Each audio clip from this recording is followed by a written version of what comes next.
예, 오늘은 다시 보라 이 제목으로 하나님 말씀 전하겠습니다.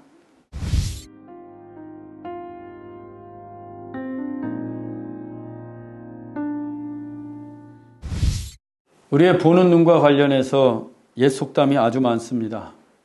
먼저 눈 가리고 아웅한다가 있어요. 눈 가리고 아웅한다. 이 아웅은 어린아이를 어르고 달랠 때 쓰는 말입니다. 까꿍하고 비슷한데요. 손으로 자기 얼굴을 가리고 있다가 손을 떼면서 아이를 보며 아웅 하는 거예요. 그러면 보통 아이들이 까르르 하고 웃습니다. 아이가 웃는 것은 손에 가려서 보이지 않던 얼굴을 다시 보았기 때문입니다. 그런데 그 장난을 어른하게 하면 어떻게 됩니까? 한 대 맞죠. 놀린다고. 그래서 눈 가리고 아웅한다는 속담은 어린아이같이 얕은 속셈으로 남을 속이려다 들통이 난 것을 비유적으로 이루는 말입니다. 또 눈 감으면 코 베어간다 라는 속담이 있습니다. 눈 감으면 코 베어간다. 옛날에 시골에서 서울로 상경에 가면 어른들이 자주 서울 사람 조심하라면서 이 이야기를 했습니다. 잠깐 한눈판 사이에 코를 베어갈 정도로 큰일을 당할 수도 있다는 것입니다. 그리고 눈 먼 게 젖 탐한다는 속담도 있습니다. 눈 먼 게 젖 탐한다. 개는 주인이 주는 개밥을 먹어야 하는데 이 눈이 먼 개는 아무것도 보이지 않으니까 눈에 뵈는 게 없으니까 주인집 아기들이 먹는 주인의 젖을 탐한다는 것입니다. 즉, 제 분수를 모르고 날뛸 때 쓰는 속담입니다. 또 몸이 100냥이면 눈이 90냥이다 라는 속담이 있습니다. 팔, 다리, 귀, 코, 입 등을 다 합친 몸값이 100냥인데 그 중에 눈이 90냥이라는 거예요. 그만큼 눈이 귀하다는 뜻입니다. 왜 눈이 90냥이나 될 만큼 귀하겠습니까? 볼 수 있기 때문입니다. 말하는 것보다, 듣는 것보다, 냄새 맡는 것보다 보는 것이 가장 귀하기 때문에 눈이 90냥의 값어치를 하는 것입니다. 그래서 백문이 불여일견이다 이런 속담도 있습니다. 100번 듣는 것보다 단 한 번 보는 것이 더 낫기 때문입니다. 그런데 눈이 있다고 해서 모두 바르게 보는 것이 아니고 또 모든 것을 볼 수 있는 것도 아닙니다. 그래서 눈뜬 장님이라는 속담도 있습니다. 눈이 있고 보고 있어도 바르게 보지 못하고 진정한 가치를 보지 못할 때 이르는 말입니다. 그러면 우리는 무엇을 보아야 할까요? 무엇을 보는 것이 바르게 보는 것일까요? 믿음의 세계를 보는 것입니다. 하나님의 세계, 즉 하나님을 보는 것입니다. 하나님을 보지 못한다면 그야말로 눈뜬 장님입니다. 아무리 그의 인생이 눈이 부시도록 화려하게 치장을 했다 해도 하나님을 볼 수 없다면 눈뜬 장님에 불과합니다. 오늘의 본문도 눈뜬 장님으로 살다가 주님 때문에 새로운 눈이 열리면서 새로운 인생을 살게 되는 한 사람을 전해주고 있습니다. 본문 9절입니다. 나와 함께 있는 사람들이 빛은 보면서도 나에게 말씀하시는 이의 소리는 듣지 못하더라. 지금 바울은 결박을 당한 채 로마 수비대로 끌려가던 중에 자기에게 무차별적인 폭력을 가했던 유대인들에게 자기가 얼마나 율법에 열심히 있는 유대인이었는지 또 자신이 어떻게 예수님을 만나게 되었는지를 이야기하고 있습니다. 그가 사울이었을 때 예수 믿는 자들을 체포하기 위해 다메섹 가까이에 이르렀습니다. 그때 호련히 하늘로부터 큰 빛이 그를 둘러 비추었고 그 빛에 압도된 사울이 땅에 고꾸라졌습니다. 그때 하늘에서 한 소리가 들려왔습니다. 사울아 사울아 내가 왜 나를 박해하느냐. 놀란 사울이 물었습니다. 주님 누구시니까? 그러자 또 하늘에서 소리가 들려옵니다. 나는 내가 박해하는 나사렛 예수라. 사울에게는 너무나 분명하고도 생생하게 들려온 소리였습니다. 그 소리의 주인공은 예수님이셨습니다. 그런데 이상하게도 그 소리를 사울만 듣고 사울과 함께 있던 사람들은 아무도 듣지 못했다는 것입니다. 본문에 따르면 그들도 빛은 보았습니다. 하지만 말씀하는 이의 소리는 듣지 못했습니다. 눈으로는 보았는데 귀로는 듣지 못한 것입니다. 이 본문은 바울의 간증입니다. 본인이 직접 경험한 것을 지금 이야기하고 있습니다. 같은 내용을 누가가 제3자의 입장에서 사도행전 9장에 먼저 기록했습니다. 그런데 내용의 디테일이 다릅니다. 사도행전 9장 7절입니다. 같이 가던 사람들은 소리만 듣고 아무도 보지 못하여 말을 못하고 서 있더라. 누가가 먼저 기록한 사도행전 9장에서는 같이 가던 사람들이 반응이 어떠했습니까? 소리만 듣고 아무것도 보지 못했습니다. 소리를 듣기는 했는데 눈으로는 보지 못했다고 합니다. 오늘의 본문과는 정반대입니다. 왜 누가는 제3자 입장에서 기록할 때는 소리만 듣고 보지 못했다고 하고 바울의 간증을 기록할 때는 보기만 하고 듣지는 못했다고 기록한 것일까요? 누가가 사도행전을 기록하다가 잠시 헷갈린 것인지 아니면 바울의 기억이 왔다 갔다 하는 것인지 어느 것이 잘못된 것일까요? 사도행전 9장이 맞는 것일까요? 아니면 오늘의 본문이 맞는 것일까요? 결론부터 말씀을 드리면 둘 다 맞습니다. 누가는 틀리거나 헷갈리지 않았습니다. 바울의 기억도 온전했습니다. 왜 둘 다 맞는지 그 이유는 다음과 같습니다. 우리말 듣다와 보다로 번역된 헬라어는 각각 아쿠오와 세오레오입니다. 이 두 단어는 듣다 그리고 보다라는 뜻 외에 같은 뜻을 지니고 있습니다. 공통된 뜻을 지니고 있는데 깨닫다, 이해하다, 인식하다입니다. 즉 아쿠오와 세오레오는 단순히 보고 듣는 것뿐만 아니라 깨닫고 이해해서 그것이 무엇인지를 분명하게 인식하는 것을 의미합니다. 그러니까 바울과 함께 있던 사람들은 빛도 보았고 소리도 들었습니다. 그러나 빛을 보면서도 그 빛이 무슨 빛인지를 몰랐습니다. 소리는 들으면서도 그 소리가 무슨 소리인지 몰랐습니다. 그들은 하늘에서 주님의 빛이 쏟아지고 주님의 소리가 들려왔지만 아무것도 깨닫지 못했고 그 빛과 소리의 정체를 이해할 수도 없었고 그 빛과 소리의 주인이 누구인지도 당연히 인식할 수 없었습니다. 왜? 성령의 역사가 나타나지 않았기 때문입니다. 성령이 아니고서는 누구도 예수를 주라 시인할 수 없습니다. 그래서 성령이 역사가 없다면 눈이 있어도 보지 못하고 귀가 있어도 듣지를 못하는 것입니다. 즉 깨닫고 이해하고 인식할 수 없다는 것입니다.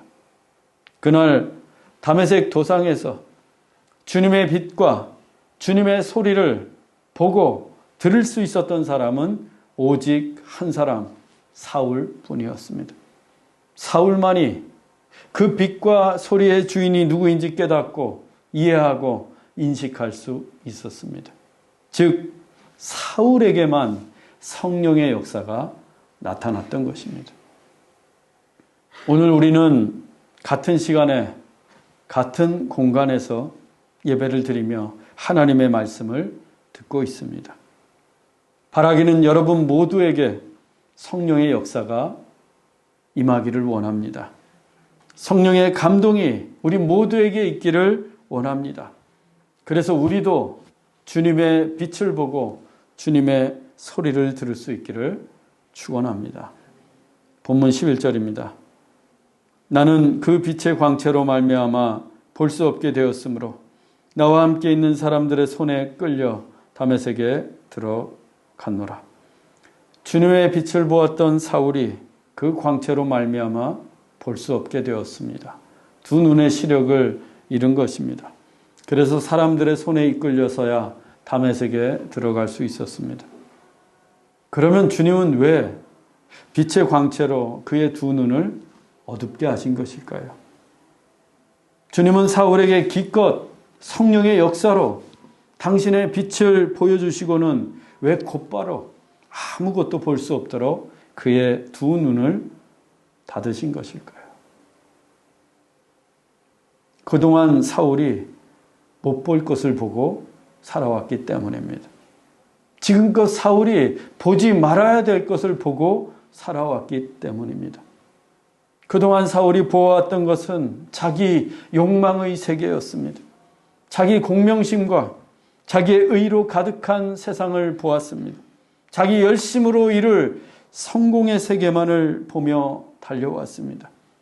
그 성공 가도에서 걸림돌이 되는 예수 믿는 사람들을 가차없이 끌어다가 폭력을 행사했습니다. 그들이 매맞고 끌려가고 투옥되는 것을 수도 없이 보았습니다. 교회가 핍박당하는 것을 유쾌하게 보았고 심지어 초대교회 스데반 집사가 유대인들이 던지는 돌에 맞아 죽는 것을 당연시 여기며 보았습니다. 눈에 관련된 옛 속담 중에 눈에 헛거미가 잡힌다라는 말이 있습니다. 눈에 헛거미가 잡힌다. 눈에 거미가 낀 듯 욕심에 눈이 가려 사물을 바로 보지 못하는 것을 비유한 속담입니다. 지금 사울의 눈에는 헛거미가 잔뜩 끼어 있었습니다. 그런 눈을 가지고서는 진리의 세계를 볼 수 없습니다. 그런 더럽고 폭력적이고 욕망이 가득한 눈으로는 참된 주님의 사랑과 믿음의 세계를 볼 수가 없습니다. 그 눈은 닫혀야 합니다. 그 눈은 멀어야 합니다. 더 이상 헛거미를 보지 못하도록. 그래서 주님께서 빛의 광채로 그의 눈을 닫으신 것입니다. 그동안 사울이 보아왔던 것을 모조리 볼 수 없도록 하신 것입니다. 눈은 몸의 등불이라고 했습니다. 그래서 눈이 성하면 온몸이 밝아지지만 눈이 나쁘면 온몸이 어두워지는 것입니다. 사울은 추한 눈으로 그의 인생 전체를 추하고 어둡게 했습니다. 그래서 우리 눈이 성해야 합니다. 좋은 것을 보아야 합니다. 바른 것을 보아야 합니다. 사람은 무엇을 보고 사느냐가 그의 삶을 좌우합니다. 내가 보는 것이 내 삶이고 지금 내가 보고 있는 것이 내 인생이라는 말씀입니다. 그래서 보는 게 너무나도 중요합니다. 그동안 여러분들은 무엇을 보고 살아오셨습니까? 요즘은 어떤 세계를 보며 사십니까? 혹시 사울처럼 자기 욕망의 세계만을 보십니까? 내 자식만 잘 되면 그만이고 나만 잘 살면 된다는 이기적인 눈으로 세상을 보십니까? 혹시 혼자 있을 때 음란한 동영상, 사진, 글들을 은밀하게 보십니까?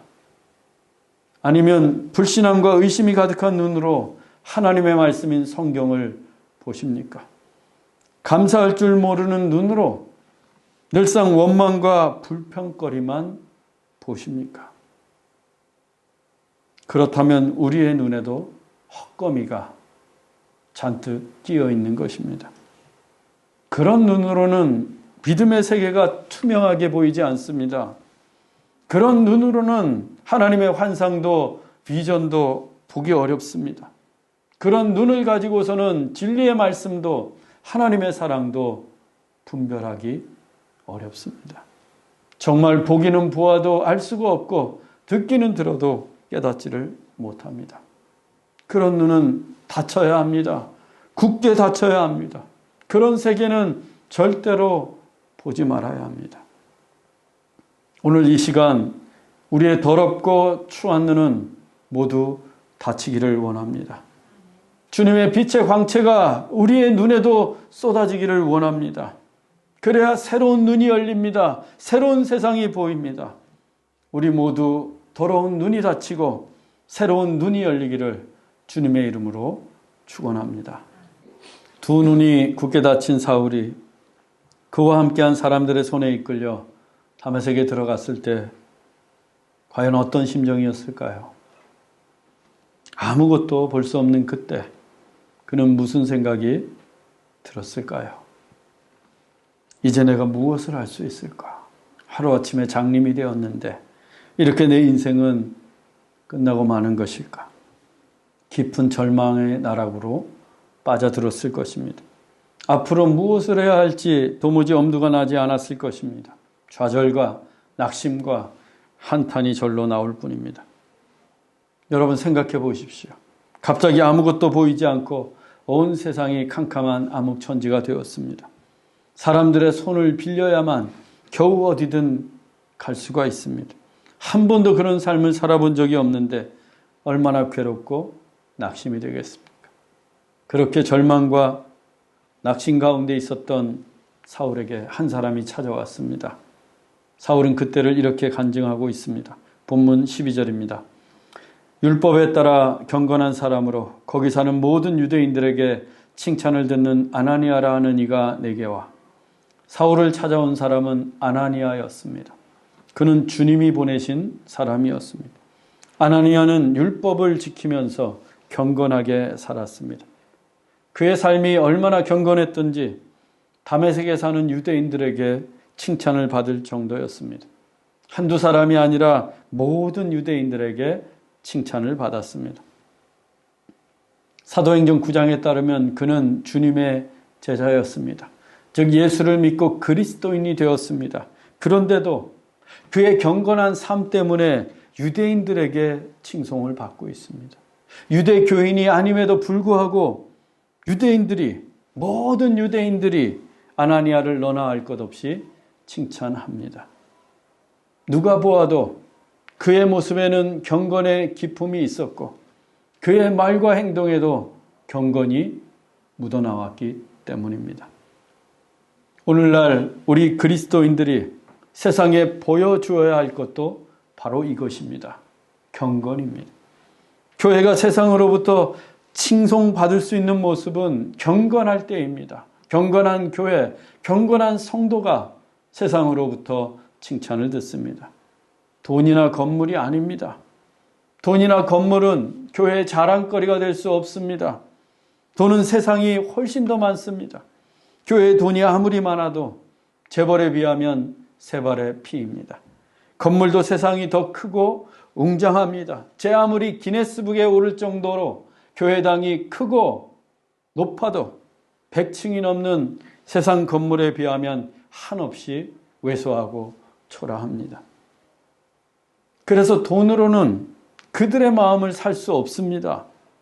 건물로는 그들의 마음에 감동을 줄 수 없습니다.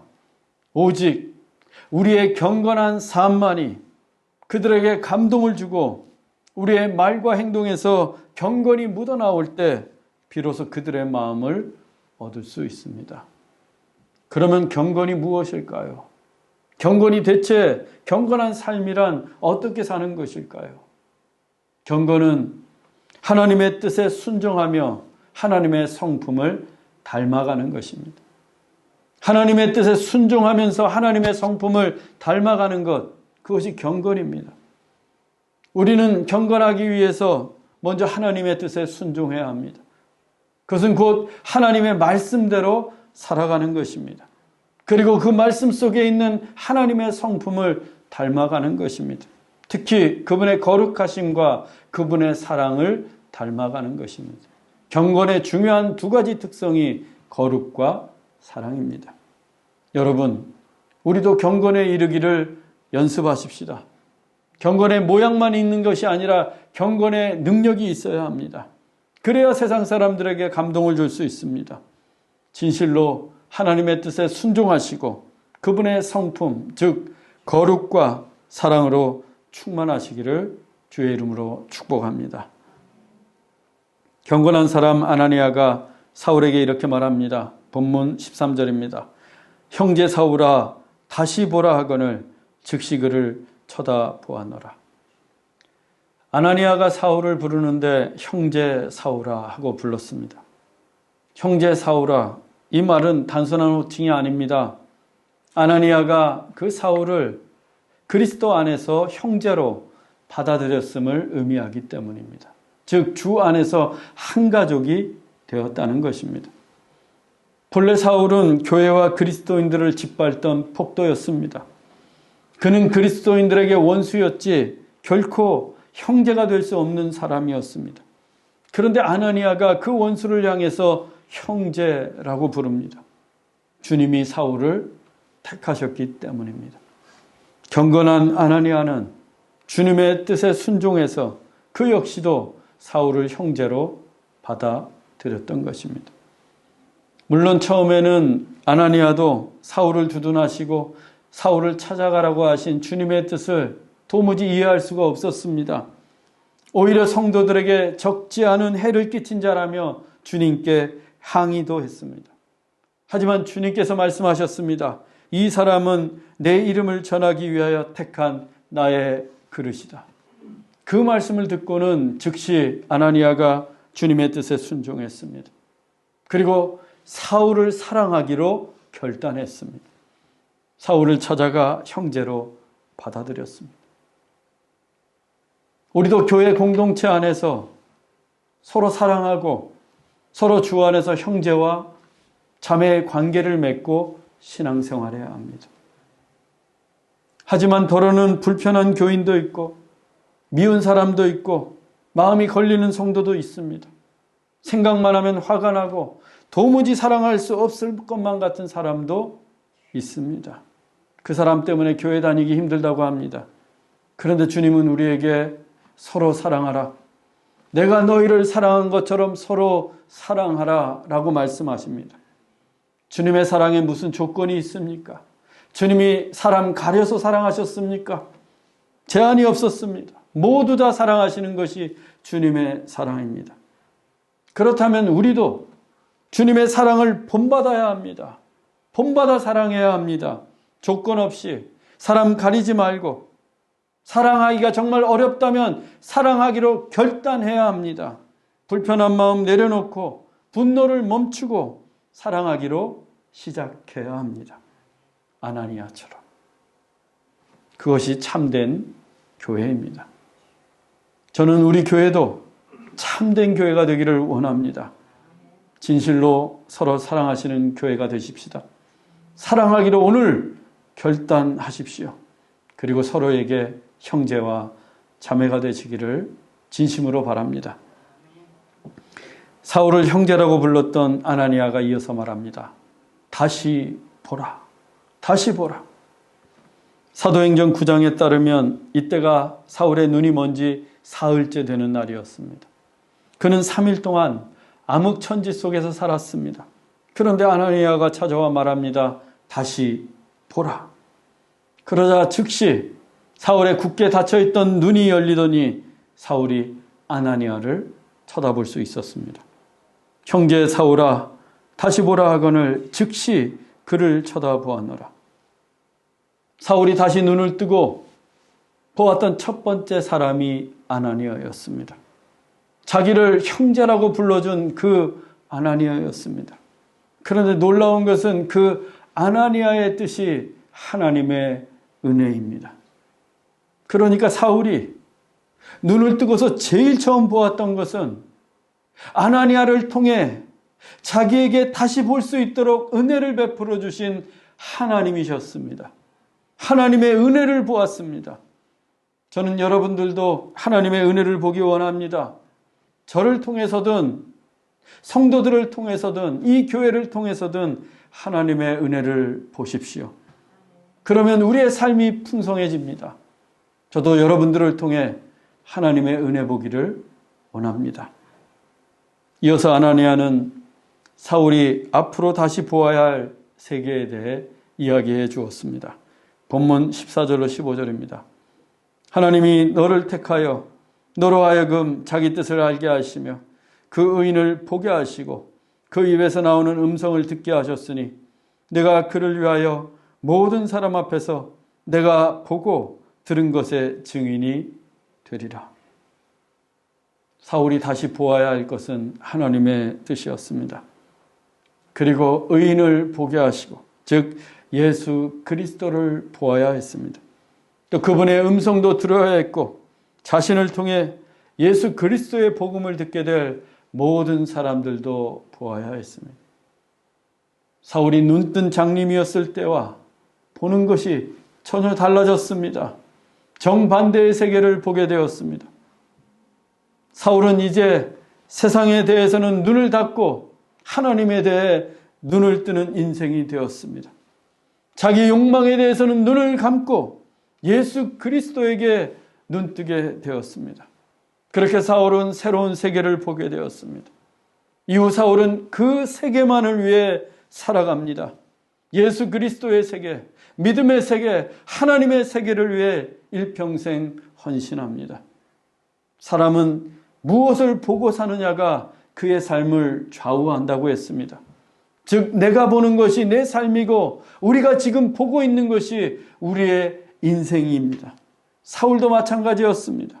사울도 다시 보게 된 그 세계가 그의 인생이 되었고 그의 삶이 되었습니다. 그는 다시 보게 된 세계처럼 예수 그리스도의 증인으로 그분의 사도로 일평생 살아갔습니다. 그 결과 사울 자신은 물론이고 교회와 이 세상이 얼마나 새로워졌습니까? 놀랍도록 새롭게 되었습니다. 다시 보았기 때문입니다. 김선태 목사님을 아시죠? 실로암 안과 원장이신 김선태 목사님. 그분의 육신의 눈은 다쳐서 아무것도 볼 수가 없습니다. 그런데 정말 아무것도 보지 못하실까요? 아닙니다. 땅에는 눈이 닫혔지만 하늘에는 그분의 눈이 열렸습니다. 새로운 눈이 열렸습니다. 다시 보게 되었습니다. 하늘의 눈이 열리면서 이전에 볼 수 없었던 주님의 놀랍고 신비로운 환상과 비전을 보셨습니다. 그 결과 얼마나 놀라운 일들이 일어났습니까? 김선태 목사님은 여전히 맹인이셨지만 목사님이 되셨고 박사학위를 3개나 취득하셨고 오르간 연주도 하십니다. 점자 성경을 전국에 보급하셨고 맹인학교를 세우시고 병원까지 세워 앞을 보지 못하는 수없이 많은 사람들의 눈을 고쳐주고 계십니다. 다시 보셨기 때문입니다.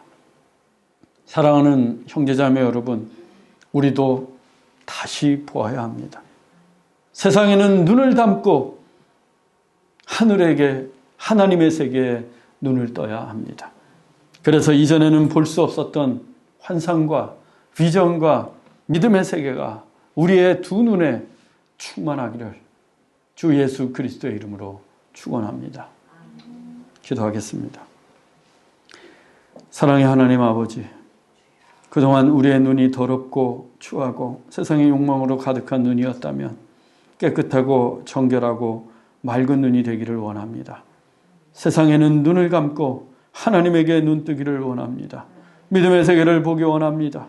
그래서 우리의 삶도 바울처럼 그리고 김선태 목사님처럼 놀랍도록 새로워지기를 원합니다. 오늘도 빛의 광채로 우리의 눈을 새롭게 하시는 예수 그리스도의 이름으로 기도하옵나이다. 아멘.